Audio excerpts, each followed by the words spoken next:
បាទខ្ញុំឃើញគេនិយាយរៀបរាប់ពីរឿងផុនយុទ្ធគេថា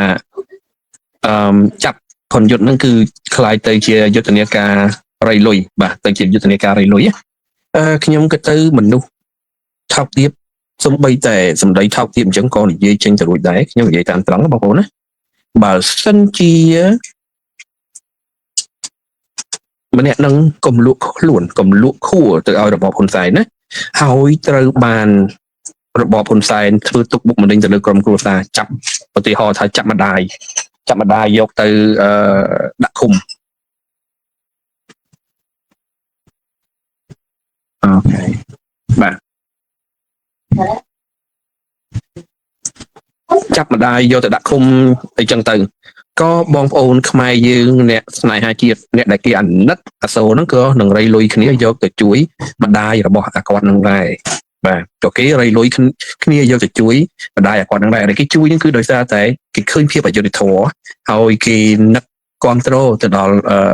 ការតស៊ូភាពក្លាហានរបស់យើងដែល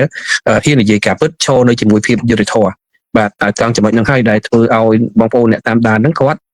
មិនអាចឈរអោបដៃមើលហើយគាត់រកថវិកាបន្តិចបន្តួចបេះពីមាត់បេះពីកចែកជួយទៅដល់គ្រួសារជនរងគ្រោះអានេះគឺជាទង្វើល្អរបស់ខ្មែរយើងបាទដែលនៅតែមានអ្នកមានទឹកចិត្តបេះដូងល្អប៉ុន្តែមនុស្សដែលថោកទាបលក់ខួរក្បាលទៅឲ្យគេហើយបាទហើយបែរជាហ៊ាននិយាយភាសាបែបនេះដែលគិតថាមិនដែលភ្លេចកំណើតខ្លួនឯងតែខ្លួនឯងហ្នឹងក៏ចេញមកពីការនិយាយរិះគន់ទៅលើរបបហ៊ុនសែនដែរបើមិនជាមិនរិះគន់ទៅលើរបបហ៊ុនសែនកើនប្រជាប្រិយមានអ្នកគ្រប់គ្រងមានអ្នកតាមដានទេណាក៏គ្មានថ្ងៃនេះដែរក៏ហ៊ុនសែនមិនបានចរចាទិញថ្លៃឲ្យលុយឲ្យថ្លៃអីបែបហ្នឹងដែរបាទប៉ុន្តែនៅពេលដែលយើងខ្លាយទៅជាឆ្កែបំរើគេទៅហើយណាបាទយើងគួរតែនឹកសំណោះគិតខ្លួនឯងនៅពេលដែលឃើញគេចាប់ហ៊ុនយុទ្ធអញ្ចឹងគួរតែនឹកសំណោះខ្លួនឯងថាបើមិនជាអញមិនទាន់លក់ក្បាលទៅឲ្យគេណែម្ដាយរបស់អញត្រូវហ៊ុនសែនចាប់ធ្វើបាបដោយលោកគ្រូសនតារាគេចាប់ឪពុកលោកគ្រូសនតារា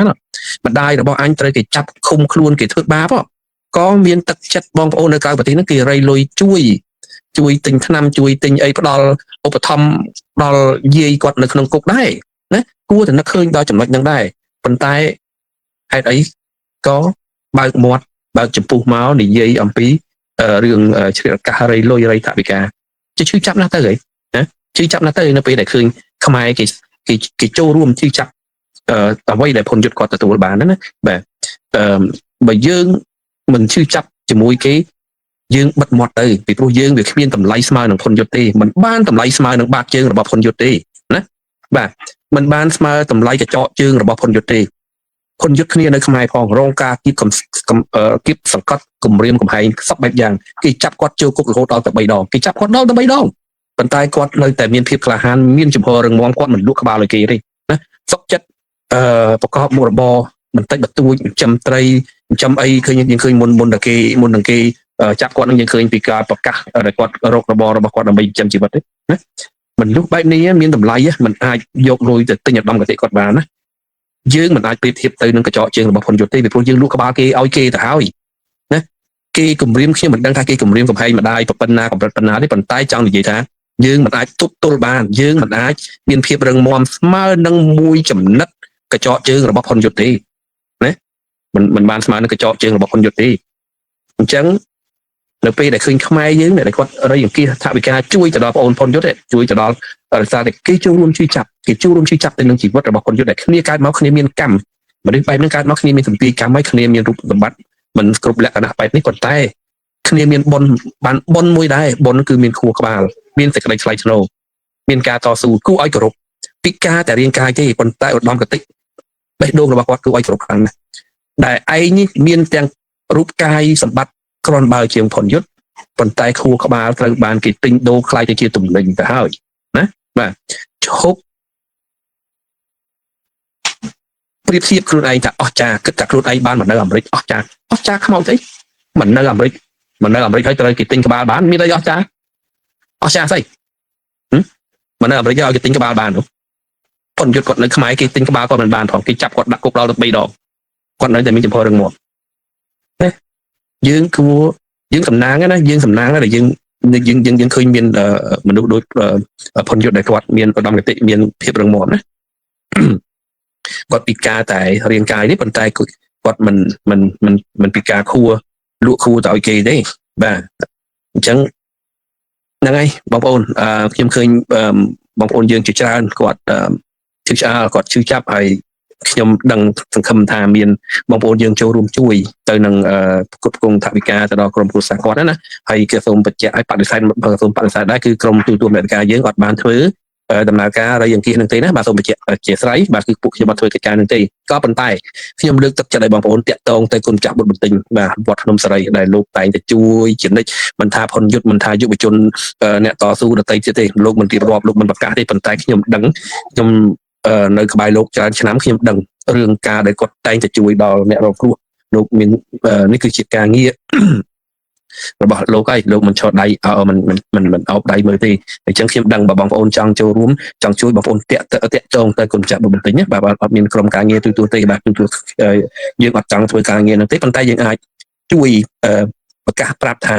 ទៅតាក់ទងទៅខាងគុណចាស់ឬក៏មានបងប្អូនដែលធ្លាប់ស្គាល់គាត់ហើយស្គាល់ក្រុមគ្រួសារគាត់ហើយបងប្អូនតាក់ទងដោយផ្ទាល់ក៏រឹតតែល្អពីព្រោះ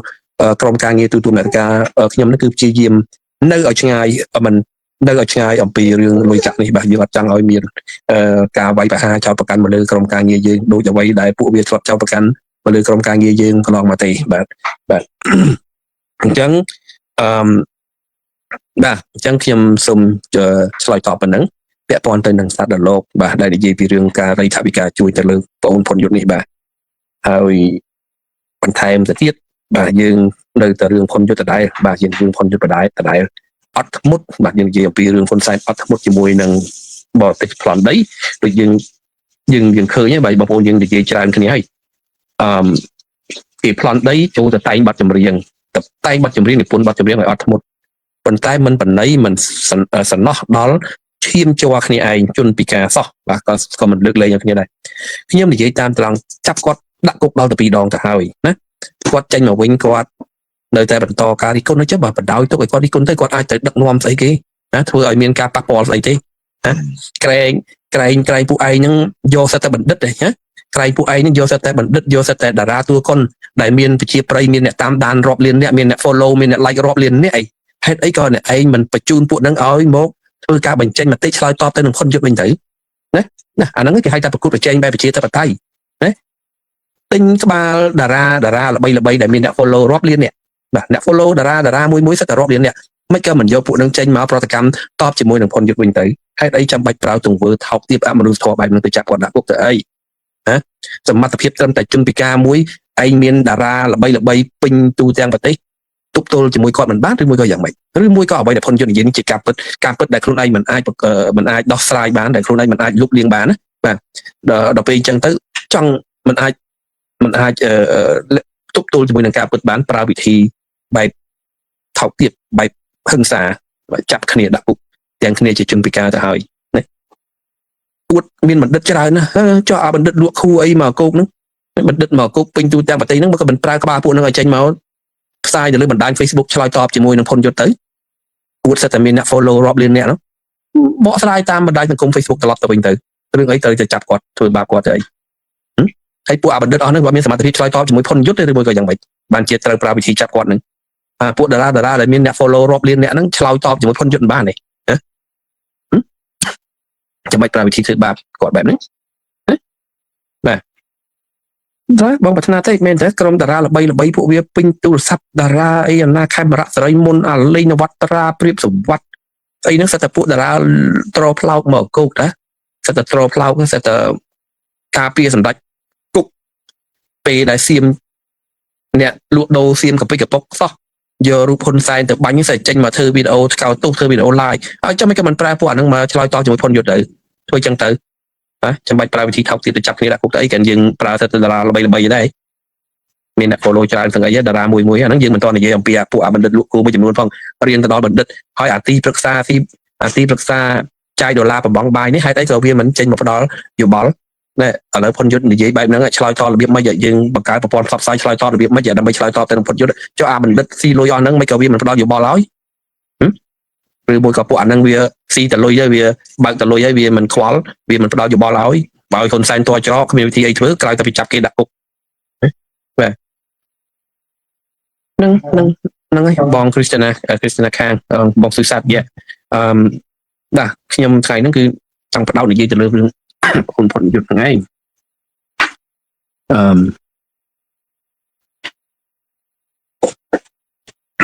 បាទ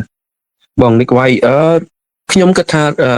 រឿង President Trump នេះប្រហែលជាព័ត៌មានធំគេអាចនឹងចុះពាក់ព័ន្ធទៅករណីដែលរបបហ៊ុនសែននេះចាប់ជនពិការដាក់គុកបាទខ្ញុំសង្ឃឹមថាព័ត៌មានធំចុះហើយអញ្ចឹងបើសិនជាចុះយើងនឹងនាំគ្នាផ្សាយជួយរំចែករំលែកឲ្យបានច្រើនដើម្បីឲ្យដឹងឮទៅដល់អន្តរជាតិថាគណៈពេលដែល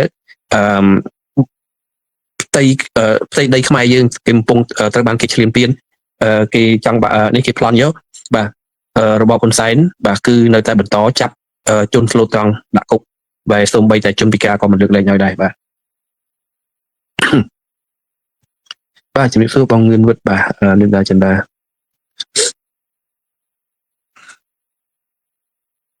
បាទនគរខ្មែរតែមួយបាទសួស្តីបាទនៅវិសុយសេងអូទឹមចន្ទរិទ្ធមកមួយហើយបាទទឹមចន្ទរិទ្ធបាទគេអ្នកគ្រប់ត្រចាំមើលគេសរសេរយ៉ាងម៉េចបាទឥឡូវខ្ញុំអានខមមិនអ្នកដែលប្រឆាំងទៅចោះបាទគេប្រឆាំងមតិយើងបាទប្រជាជនខ្មែរយើងមិនគួរតាមដានឬគ្រប់គ្រងអ្នកណាដែលបង្កអន្តរាយឬចង់បំបែកជាតិឡើយត្រឹមត្រូវចំណុចដែលទឹមចន្ទរិទ្ធគាត់សរសេរចំណុចនេះល្អមែនតើបាទចំណុចនេះបាទប្រជាជនខ្មែរយើងបាទគាត់សរសេរណាខ្ញុំអានណាហើយចំណុចល្អខ្ញុំបកស្រាយមកឃ្លានឹងឲ្យគាត់ប្រជាជនខ្មែរយើងមិនគួរតាមដានឬគ្រប់គ្រងអ្នកណាដែលបង្កអន្តរាយឬក៏ចង់បំបែកជាតិឡើយត្រឹមត្រូវហើយអញ្ចឹងខ្ញុំចង់ប្រាប់ទឹមចន្ទរិទ្ធថាប្រជាជនខ្មែរយើងមិនគួរតាមដានឬក៏គ្រប់គ្រងអ្នកណាដែលបង្កើតច្បាប់ដកសញ្ជាតិខ្មែរទេអាចច្បាប់ដកសញ្ជាតិខ្មែរហ្នឹងហើយដែលបង្កឲ្យមានអន្តរាយដល់ខ្មែរច្បាប់ដកសញ្ជាតិខ្មែរហ្នឹងឯងដែលធ្វើឲ្យគេថាបំបែកបំបាក់ជាតិបាទច្បាប់ដកសញ្ជាតិខ្មែរហ្នឹងឯងអញ្ចឹងបើឆ្កែណាដាក់តែងច្បាប់ដកសញ្ជាតិខ្មែរប្រជាពលរដ្ឋខ្មែរយើងកុំគ្រប់គ្រងឬក៏តាមដានវាណាបាទទឹមចន្ទរិទ្ធសរសេរហ្នឹងល្អខ្ញុំគ្រប់គ្រងចំណុចនេះបាទណាឆ្កែណាតាក់តែងច្បាប់ដើម្បីដកសញ្ជាតិខ្មែរដើម្បីបំបែកបំបាក់ជាតិសូមឲ្យប្រជាពលរដ្ឋខ្មែរយើងកុំគ្រប់គ្រងនិងតាមដានវាឲ្យសោះបាទគ្រប់គ្រងបាទគ្រប់គ្រងទឹមចន្ទរិទ្ធសរសេរចំណុចនេះល្អបាទកម្លាំងពិតប្រាកដស្ថិតនៅលើដៃប្រជាជនជាការពិតបាទជាការពិត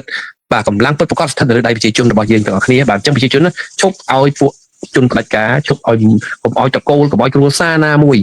បាទកុំឲ្យតកូលកុំឲ្យគ្រួសារណាមួយយកធ្វើជាកម្លាំងគ្រួសារកម្លាំងអីហ្នឹងឬអត់ទេបាទយើងអត់ត្រូវការទេគឺប្រជាជនខ្មែរយើងទាំង17លានអ្នកហ្នឹងគឺជាកម្លាំងពិតប្រាកដបាទដែលស្រឡាញ់សន្តិភាពឯករាជ្យនិងការអភិវឌ្ឍប្រទេសជាការត្រឹមត្រូវហើយប្រជាជនខ្មែរក៏ចង់បានសន្តិភាពហើយពាក្យថាសន្តិភាពនេះគឺសន្តិភាពផ្ទៃក្នុងជាការចាំបាច់ណាស់បាទសន្តិភាពផ្ទៃក្នុងគឺខ្មែរនិងខ្មែរមិនឆ្លោះគ្នាខ្មែរនិងខ្មែរអាចធ្វើការប្រកួតប្រជែងគ្នាដោយសន្តិវិធីដោយមិនមានការគំរាមកំហែងដោយគ្មានការចាប់គេដាក់គុកខ្មែរនិងខ្មែរមានសន្តិភាពជាមួយគ្នានៅក្នុងការប្រកួតនយោបាយដោយថ្លៃថ្នូរដោយយុត្តិធម៌បង្កើតគណៈបកនយោបាយបានដោយសេរីបកប្រជាជនធ្វើអ្វីបានបកសង្គ្រោះជាតិក៏អាចធ្វើអានឹងបែបនឹងបានដូចគ្នាបាទសកម្មជនអាចធ្វើការរិះគន់វិភាគគ្នាទៅវិញមកបានដូចគ្នាហាមដាច់ខាតការប្រើអំពើហិង្សាហាមដាច់ខាតការប្រើច្បាប់ធ្វើជាឧបករណ៍ដើម្បីចាប់ភាគីណាមួយយកទៅប្លន់ទៀតទុកច្បាប់បើអនុវត្តទាំងសងខាងអនុវត្តឲ្យស្មើគ្នាណាអានឹងហើយដែលគេហៅថាមានសន្តិភាពហើយនឹងឯកភាពបាទរីឯការអភិវឌ្ឍប្រទេសខ្ញុំសូមរៀបរាប់អំពីការអភិវឌ្ឍយើងត្រូវការអភិវឌ្ឍពាក្យថាអភិវឌ្ឍនេះគឺធ្វើឲ្យមានការរីកចម្រើនបើយើងអភិវឌ្ឍមានការរីកចម្រើនតែអគារតែសំណង់ខ្ពស់ក៏ប៉ុន្តែទន្ទឹមគ្នានោះបំណុលក៏អភិវឌ្ឍដែរណាបំណុលជំពាក់បរទេសក៏អភិវឌ្ឍដែរអានឹងយើងអត់ទទួលយកទេយើងអត់ត្រូវការទេរីឯការកាប់បំផ្លាញព្រៃឈើនោះក៏អភិវឌ្ឍដែរអភិវឌ្ឍឲ្យខ្លាយទៅជាវាលហោឋានគ្រប់សពកន្លែងទាំងអស់ព្រៃឈើខ្មែរយើងអស់គ្នាអានឹងអភិវឌ្ឍឲ្យរលាយបាទអានឹងគេថាអភិវឌ្ឍឲ្យរលាយយើងអត់ត្រូវការអភិវឌ្ឍបែបហ្នឹងទេយើងត្រូវការអភិវឌ្ឍដូចប្រទេសគេដទៃទៀតដែលគេធ្វើការអភិវឌ្ឍឲ្យប្រជាជនគេមានការងារខ្ពស់មានប្រាក់ខែឲ្យសំទុះមានការងារធ្វើមានប្រាក់ខែខ្ពស់រស់នៅក្នុងភាពថ្លៃថ្នូរវិស័យសុខាភិបាលការព្យាបាលសុខភាពអីទាំងអស់ហ្នឹងគឺអាចទទួលយកបានដោយមិនចាំបាច់ឆ្លងកាត់ទៅរត់ទៅបរទេសយកលុយទៅចំណាយចោលទៅលើពេទ្យបរទេសបាទជាងយើងថែរក្សាសុខភាពអភិវឌ្ឍវិស័យសុខាភិបាលនៅក្នុងប្រទេសយើងទាក់ទាញឲ្យបរទេសមកព្យាបាលជំងឺខ្មែរយើងវិញអានឹងយើងទទួលបានសេដ្ឋកិច្ចទទួលបានលុយអានឹងគេហៅថាការអភិវឌ្ឍប្រកបណាកុំអភិវឌ្ឍយកតែស្ពានយកតែថ្នល់យកតែអគារខ្ពស់យកមកបោកបញ្ឆោតខ្មែរហើយខ្មែរជាពាក់បំណុលគេវាន់ករហូតទៅដល់អត់មានការងារធ្វើទៅស៊ីឈ្នួលថៃទៅធ្វើជាកម្មករសំណង់នៅថៃទៅធ្វើជាកម្មករដាំបន្លែធ្វើជាកម្មករកសិកម្មនៅថៃណាអានឹងមិនមែនជាការអភិវឌ្ឍទេបញ្ជូនកូនខ្មែរឲ្យទៅស៊ីឈ្នួលបរទេសទាំងអស់ហ្នឹងមិនមែនជាការអភិវឌ្ឍទេបាទអាហ្នឹងហើយគឺជាការបំផ្លាញខ្មែរបាទគំនិតបំបែកជាតិដូចខ្ញុំលើកឡើងអញ្ចឹងហើយគឺជា ការធ្វើច្បាប់ដកសញ្ជាតិខ្មែរអីហ្នឹងបែងចែកអីអ្នកនេះសញ្ជាតិមួយសញ្ជាតិពីរបានឈរឈ្មោះបានកាន់តំណែងនេះបានគេអត់បែងចែកចឹងទេណាចាំបាច់បែងចែកតំណែងអាភាពទាំងអស់ហ្នឹងទៅអីគេទុកឲ្យប្រជាពលរដ្ឋខ្មែរជាអ្នកមានសិទ្ធិជ្រើសរើសបោះឆ្នោតសម្រាប់អីមិនអញ្ចឹងហីអញ្ចឹងអ្នកណាមានសញ្ជាតិ2ក៏ដោយអ្នកណាមានសញ្ជាតិ3ក៏ដោយបើសិនជាអ្នកមានសញ្ជាតិ2មានសញ្ជាតិ3ហ្នឹងមានភាពមិនស្មោះត្រង់ជាមួយខ្មែរតែស្មោះត្រង់ឲ្យសញ្ជាតិទី2តែស្មោះត្រង់ឲ្យសញ្ជាតិទី3ខ្លាំងជាងខ្មែរប្រជាជនខ្មែរគាត់កាត់បន្ទូគាត់ផ្ដោតបន្ទូឲ្យគាត់នេះទៅគាត់មិនបោះឆ្នោតឲ្យទៅណាអញ្ចឹងហើយចាំបាច់ទៅធ្វើច្បាប់អីណាអីមានសញ្ជាតិ2មានអីសញ្ជាតិ3អីមិនអាចចូលឈ្មោះបានភ្លើទេណាហ្នឹងហើយបាទហ្នឹងហើយដែលខ្ញុំសូមឆ្លើយជាមួយនឹងអ្នកគ្រប់គ្រងអ្នកប្រជាជនបាទខ្ញុំឆ្លើយបែបហ្នឹងឯងគឺខ្ញុំអត់ចាំបាច់ទៅនេះអីទេបាទយើងប្រកួតយើងឆ្លើយតាមមតិបាទយើងឆ្លងមតិគ្នាទៅវិញទៅមកតែបាទសូមអានខមមិនបន្តទៀតបាទរេនេណៃបាទនេះជាចរិតថោកទាបរបស់តកូលហ៊ុនបាទនេរី U1B ពីខាង YouTube បាទចៅអ៊ុក្រិតមិនចាត់សម្អាតធ្វើឲ្យសេដ្ឋីរីកចម្រើនមិនសំបាក់អានទឹកតែសំទោសបាទ Nick White Bennett should arrest Gen Z who wanted by FBI ត្រឹមត្រូវហើយបង Nick White វាមិនទៅចាប់ Gen Z ទៅមកចាប់បងធនយុទ្ធទៅវិញបាទវាថោកទាបអញ្ចឹងបាទជំរាបសួរបងកុងរីណូបាទបែរជាមកចាប់អ្នកដែលជួយនិយាយពីភាពខ្វះខាតរបស់ខ្លួនអាហ្នឹងគេថាមនុស្សវាអន់បាទមនុស្សអសមត្ថភាពអញ្ចឹងអីបាទបងសុខស័ក្តិបាទគេថាមេដឹកនាំខ្មែរបានជួបតត្រាំដូចបានប្រមូលផលមុនរដូវពាក្យហ្នឹងមិនដែរបងសុខស័ក្តិបែងបានទៅតាមដានតែគេនិយាយអញ្ចឹងមកខ្ញុំអត់ដឹងដែរប៉ុន្តែបងសុខស័ក្តិអ្នកដែលប្រើភាសាហ្នឹងនិយាយតាមត្រង់ទៅគឺព្យាយាមលួងចិត្តបងសុខស័ក្តិឯងហ្នឹងណាគេព្យាយាមពង្រៀងបងសុខស័ក្តិឯងអំពីបញ្ហាទឹកដីដែលត្រូវបានថៃយកទៅដល់បាទអញ្ចឹងឲ្យតែឃើញថាបានជួបដូណាល់ត្រាំឲ្យតែឃើញថាអោនក្បាលទៅនិយាយសុំនិយាយជាមួយដូណាល់ត្រាំអីហ្នឹងគេបានរូបថតហ្នឹងមកហើយគេយកមកអួតអីបាទគឺពួកហ្នឹងវាច្រើនតែយករូបថតយករូបអីហ្នឹងមកអួតដើម្បីលួងចិត្តបងសុខស័ក្តិឯងកុំឲ្យខឹងកុំឲ្យបងសុខស័ក្តិឯងក្តៅក្រហាយទៅនឹងការដែលអនុញ្ញាតឲ្យថៃពាត់យកទឹកដីហើយធ្វើការចរចាបិទបញ្ចប់ជប់បាញ់អញ្ចឹងណាអាហ្នឹងហើយដែលជាការប្រឡំបែបហ្នឹងឯងបងបាទbut I do not understand why Mr. Trump get involved with Hun Sen government. I thought the United States government placed Cambodia in a blacklist. ខ្ញុំសូមបកស្រាយចេះដោយសារតែឥឡូវខ្ញុំបកស្រាយសំណួរវិរាញខ្ញុំបន្តិចបាទគាត់ថាគាត់មិនយល់ទេហេតុអ្វីបានជាលោកត្រាំហ្នឹងទៅពាក់ព័ន្ធជាមួយនឹងហ៊ុនរដ្ឋាភិបាលហ៊ុនសែនទៅអីរបបហ៊ុនសែនទៅអីក្រែងលោកដូណាល់ក្រែងសហរដ្ឋអាមេរិករដ្ឋាភិបាលអាមេរិកហ្នឹង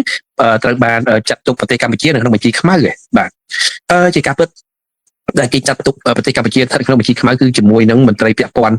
ក្បាលម៉ាស៊ីនដឹកនាំរបស់រដ្ឋាភិបាលមួយចំនួនជាការពិតមែនបាទប៉ុន្តែមូលហេតុដែលលោកដូណាល់ត្រាំគាត់លោកដៃពាក់ព័ន្ធជាមួយនឹងគ្រួសារឬក៏ពូជតកូលហ៊ុននេះដោយសារតែពូជតកូលហ៊ុននេះគឺជាអ្នកប្លន់អំណាចពីខ្មែរជ្រើសតាំងខ្លួនឯងជាអ្នកសម្រាប់យកវាសនាឲ្យខ្មែរហើយសង្គ្រាមប្រហែលថ្ងៃកន្លងមកនេះគឺ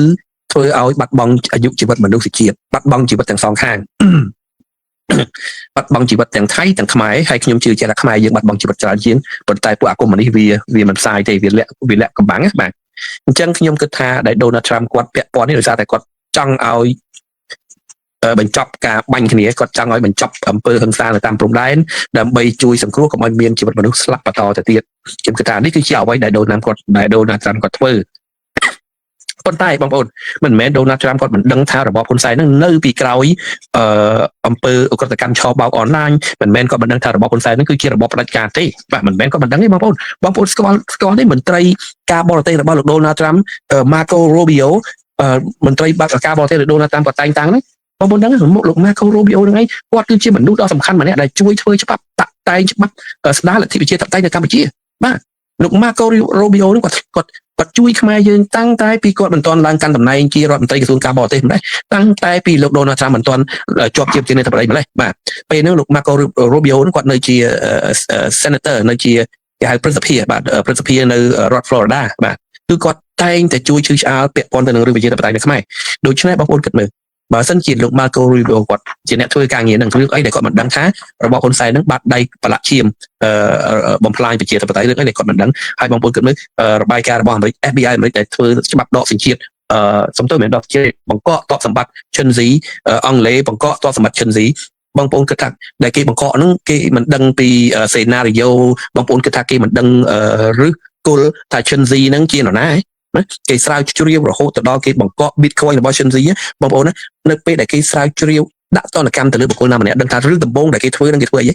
ស៊ើបប្រវត្តិគឺគេស៊ើបប្រវត្តិមិនថាអក្រិតជនកម្រិតណាទេគឺគេស៊ើបប្រវត្តិគេប៉ូលីសគេធ្វើការគេចាប់សំខាន់ណាគឺគេស៊ើបមើលប្រវត្តិបាទរឿងអីដែលគេមិនដឹងថាប្រវត្តិ Gen Z 10 ឆ្នាំមុនធ្វើអី20ឆ្នាំមុនសិន Gen Z នៅណា Gen Z កើតថ្ងៃទីប្រហែលណាកើតថ្ងៃទីប្រហែលកូនអ្នកណាណាចូលមកប្រទេសខ្មែរនៅថ្ងៃណាចូលមករកភ្លាមរកស៊ីអីធ្វើអីបងប្អូនគិតថាគេមិនតាមដានប្រវត្តិហ្នឹងឯងតើ Gen Z ហ្នឹងខ្លាយទៅជាអ្នកមានខ្លាយទៅជាកម្ពុជាអ្នកមានហ្នឹងដោយសារអ្នកណាតើមុខចំនួន Gen Z ទាំងអស់ដែលដំណើរការបានយ៉ាងរលូននៅក្នុងប្រទេសខ្មែរហ្នឹងមានអ្នកណានៅខ្នងជាខ្នងនៅពីក្រោយបាទមិនមែនគេមិនដឹងទេបងប្អូនមិនមែនគេមិនដឹងទេគេដឹងបាទគេដឹងត្រៀមខ្លួនបាទត្រៀមខ្លួនឲ្យដូនតាមក៏គាត់មិនមែនជាប្រភេទមនុស្សឲ្យគេបោកតាមចិត្តបញ្ចូលអីគេប៉ុណ្ណឹងធ្វើឲ្យគាត់ភ្លេចអំពី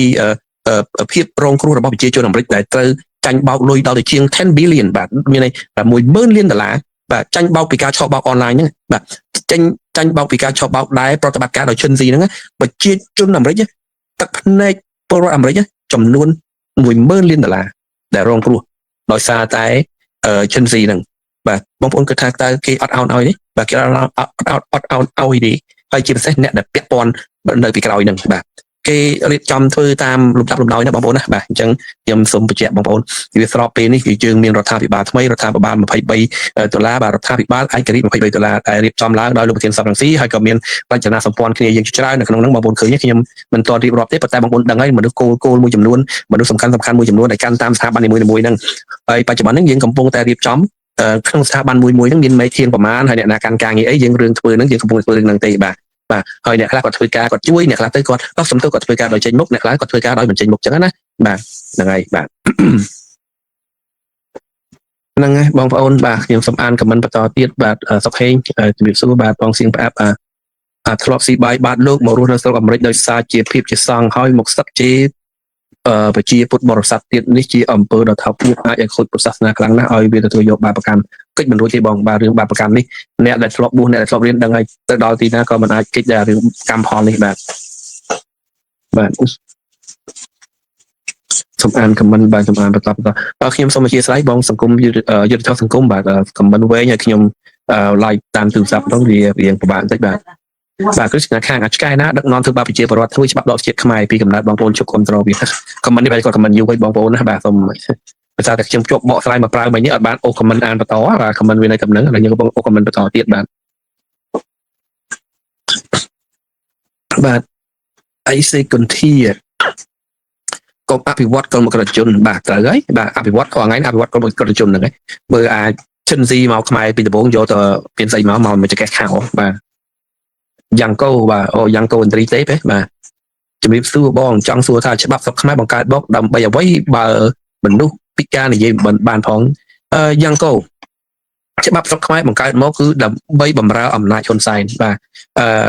សំណួរនេះខ្ញុំចម្លើយនេះខ្ញុំជឿថាបងប្អូនយើងទូទាំងគ្រប់លោកគាត់ដឹងណាបាទប៉ុន្តែយ៉ាងក៏គាត់ដឹងដែរគាត់ដាក់សំណួរសួរនេះដើម្បីឆ្លើយដើម្បីបន្តឲ្យបងប្អូនយើងគាត់ដូចថារំលឹកបងប្អូនយើងអំពីច្បាប់នៅក្នុងប្រទេសខ្មែរដែលគេមិនយកមកអនុវត្តធ្វើបាបទៅជនពិការបាទធ្វើបាបទៅជារាជខ្មែរគ្នាឯងបាទតាមត្រូវឲ្យបងស៊ីផ្អាប់បាទដូរ៉ាតាមគាត់ជាមនុស្សឆ្លាតគាត់មិនទៅចាញ់បោកហ៊ុនសែនទេបាទ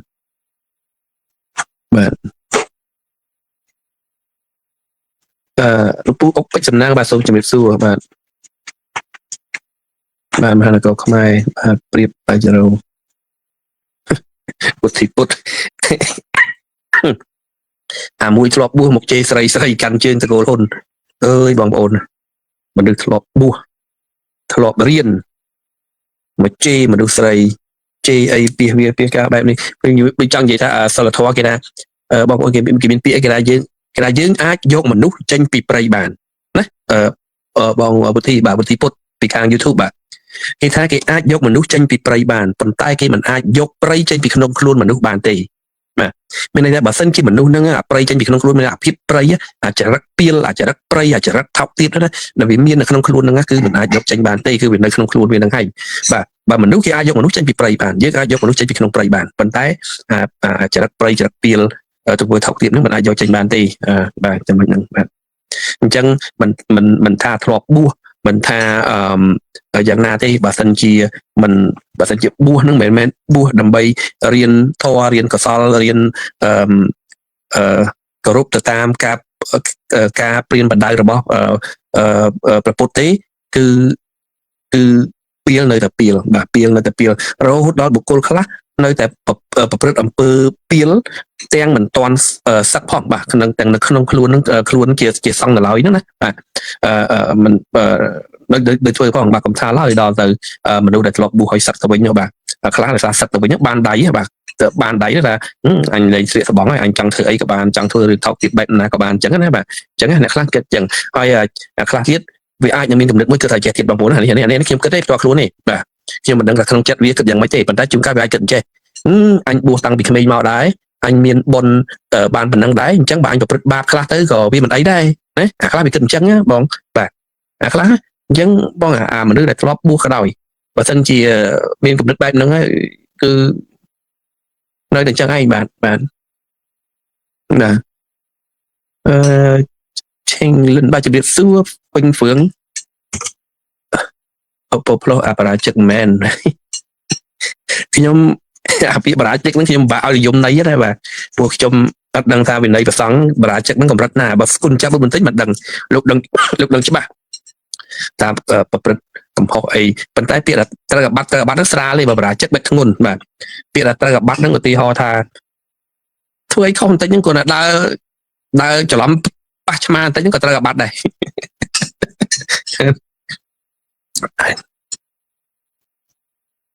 បាទ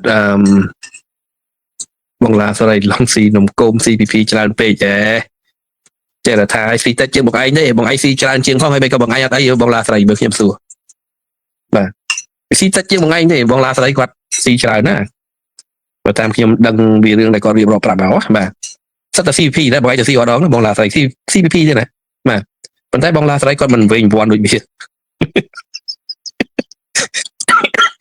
បងប្អូនណាសូមអធិស្ឋានខ្ញុំមិនទាន់ជាទេចង់ម៉ោងសំណេះសំណាលណាខ្ញុំអញ្ចឹងបងប្អូនណាខ្ញុំផ្សាយតែ1ម៉ោងទេម្នាក់ឯងខ្ញុំផ្សាយបានយូរទេបាទត្រូវហើយបង save up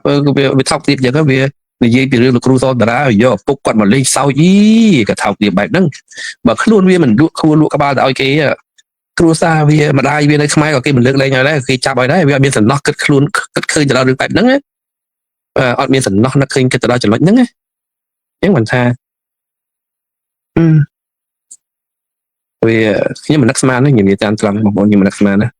មនុស្សថាលក់ខួរក៏ថាលក់ទៅចោធ្វើមិនទេតម្រូវទៅតាមផ្លូវហ្នឹងហើយក៏ប៉ុន្តែវាគួរតែមានគុណធម៌ក្នុងខ្លួនខ្លះវាគួរតែនឹកទៅដល់ចំណុច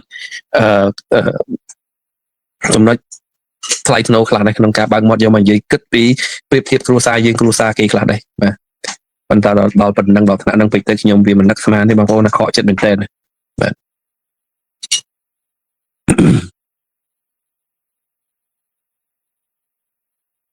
អូចាំត្រូវហើយបងនិកវ៉ៃបាទនិកវ៉ៃគាត់ថា if this incident happened in other country people would rise up and demand to the release of ផុនយុទ្ធ for this injustice បាទលោកនិកវ៉ៃគាត់ថាបើសិនជាករណីបងអូនផុនយុទ្ធនេះកើតឡើងនៅក្នុងប្រទេសដទៃទៀតណាប្រជាជននឹងនាំគ្នាបាតកម្មផ្អើលទូទាំងប្រទេសដើម្បីទាមទារឲ្យធ្វើការដោះលែងផុនយុទ្ធជាការពិតបងប្អូនជាការពិតបើសិនជាករណីរបស់លោកផុនយុទ្ធនេះកើតឡើងនៅអាមេរិកវិញណាខ្ញុំប្រាប់បងប្អូនទៅបាទគឺទូទាំងអាមេរិកនឹងត្រូវគេធ្វើបាតកម្មបិទហាងបិទអីដូចនេះចឹងយើងគិតមើលចំនួនគេជនជាតិស្បែកខ្មៅ George Floyd អក្រិតជនផងណា George Floyd ហ្នឹងគឺជាមនុស្សអាក្រក់ទេណាជាអក្រិតជនទេណានៅដោយប៉ុន្តែដោយសារតែការស្លាប់របស់ George Floyd ហ្នឹងតាក់ទងទៅនឹងប៉ូលីសធ្វើការផ្្លាត់ស្នៀតបាទធ្វើការផ្្លាត់ស្នៀតធ្វើឲ្យគាត់ស្លាប់នៅក្នុងហេតុការណ៍ហ្នឹងគ្រាន់តែកំហឹងប៉ុណ្្នឹងគេងើបតវ៉ាដុតបំផ្លាញទីក្រុងសឹងក៏គ្រប់កន្លែងហើយបើសិនជាករណីដូចផុនយុទ្ធវិញហ្នឹងគឺហ៊ុនសែនហើយនិងហ៊ុនម៉ាណែតហ្នឹងគឺបើសិនជានៅអាមេរិកវិញបងប្អូនបាទរត់ឡើងកតុំរួយអត់ទាន់ទេបាទរត់ឡើងកតុំរួយអត់ទាន់ដោយមេដឹកនាំនៅនេប៉ាល់អញ្ចឹងបាទបងប្រាថ្នាទេ MM3 ហ្នឹងគឺម្ចាយស៊ីមាជូបាទម្ចាយស៊ីមាជូកដាលជាបាត្រៀតម៉ាដាម Midnight Mango អូខេបងប្អូនបាទខ្ញុំផ្សាយ1ម៉ោងប៉ុណ្ណឹងចុះបាទគ្រប់គ្រាន់ហើយក៏សូមអរគុណដែរបាទបងប្អូននៅតែឆ្លៀតចូលមកគាំទ្របាទទោះបីជា1ម៉ោងក៏ពិតមែនបាទហើយ មុននឹងផ្សាយចេញពីកុំព្យូទ័រទេប៉ុន្តែដោយសារកុំព្យូទ័រវាដើរដំណើរការមិនល្អអញ្ចឹងអង្គុយកាន់ទូរស័ព្ទជំនួសទៅវិញបាទហ្នឹងហើយបាទដូចគ្នាបងសៀងផ្អាប់បាទដូចគ្នាបងបាទស្ទើរតែអ្នកធ្លាប់ខកចិត្តហើយបងហ្នឹងហើយបាទខកចិត្តជាងគេអគ្គនាយកខ្ញុំខកចិត្តខ្លាំងរហូតដល់លេងចេញផ្សាយបងសៀងផ្អាប់បាទបងសៀងផ្អាប់ហើយនឹងខ្ញុំខកចិត្តនៅមធ្យមឯណាងុំអគ្គនាយកខ្ញុំគាត់ខកចិត្តខ្លាំងមែនតើឡើងផ្សាយលេងកើតណាបាទចេញផ្សាយលេងកើតឡើង3ឆ្នាំបងសៀងផ្អាប់បាទអគ្គនាយកខ្ញុំគាត់ខកចិត្តដល់ថ្នាក់ចេញផ្សាយលេងបានដល់3ឆ្នាំបងគង់រេណូអញ្ចឹងកម្រិតខកចិត្តតំបងសៀងផ្អាប់ហ្នឹងមិនបាច់យកមកនិយាយទេបាទ